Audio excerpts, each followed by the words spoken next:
A yau Laraba ne ake sa ran dawowar mai alfarma Sarkin Musulmi Dr. Muhammadu Saad Abubakar gida Najeriya. Bayan shafe kwanaki 72 ba a ji ɗuriyarsa ba, abin da ya jefa ayar tambaya a bakuna da zukatan 'yan Najeriya. Sarkin Musulmi ya bar Sokoto ne tun ranar 28 ga watan Disamban bara na shekara ta 2025. Tun a sannan ba a sake jin motsinsa ba, lamarin da ya sa ake ta yada jita-jita da ta shafi lafiyar sarkin ko alakanta batun da siyasa. To sai dai a wata sanarwar da fadar Sarkin Musulmi ta fitar ta sanar cewa Sarkin Musulmin na ƙasar Saudiyya inda ya gudanar da aikin umra tun a ranar Alhamis 5 ga watan Maris shekara ta 2026.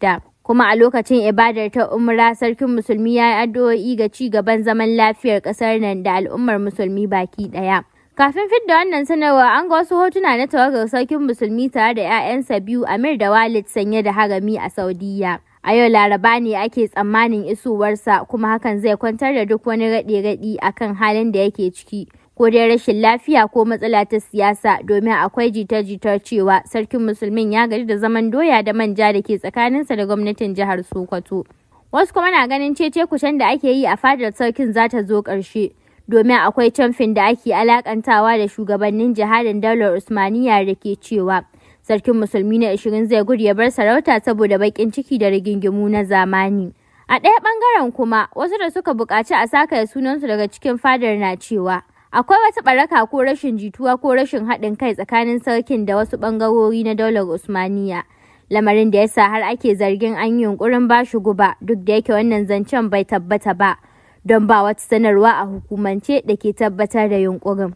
To sai dai abin da yake tabbas shine tsamin dangantaka tsakanin gwamnatin jihar Sokoto da fadar Sarkin Musulmin, domin wata majiya mai tushe ta nuna cewa duk wasu haƙoƙi da ya kamata gwamnatin ta baiwa fadar sarkin an dakatar da su, duk kuwa da kafa wani kwamitin da zai duba ƙorafe-ƙorafen fadar Sarkin Musulmin. Kwamitin da ya haɗa da sa'in Kilgora Alhaji Muhammad Jabbi Kilgora, amma ba abin da ya canza. A watannin baya ma sai da ƙungiyar Muhd da mataimakin shugaban ƙasa Kashim Shettima suka nuna damuwa tare da gargaɗin gwamnatin jihar Sokoto da ta shiga taitayinta akan lamarin Sarkin Musulmi. Daga ƙarshe ana zargin hakan ya haifar da wata rashin jituwa tsakanin Shettiman da gwamnatin ta jihar Sokoto da gwamna Ahmad Aliyu Sokoto da sanata Aliyu Magatakardawa Makwa ke jagoranta. Duk da waɗannan hujjojin da wasu ke bayarwa, har yanzu ba a ji fadar Sarkin Musulmi na korafi akan rikicin da take fama da shi na cikin gida ba, ko tsamin dangantaka da ke tsakaninta da gwamnatin ba, abin da yasa har yanzu wasu ke ganin dukkan waɗannan abubuwan da ake faɗa zarge-zarge ne marasa tushe balle makama. To koma menene, lokaci zai yi bayani.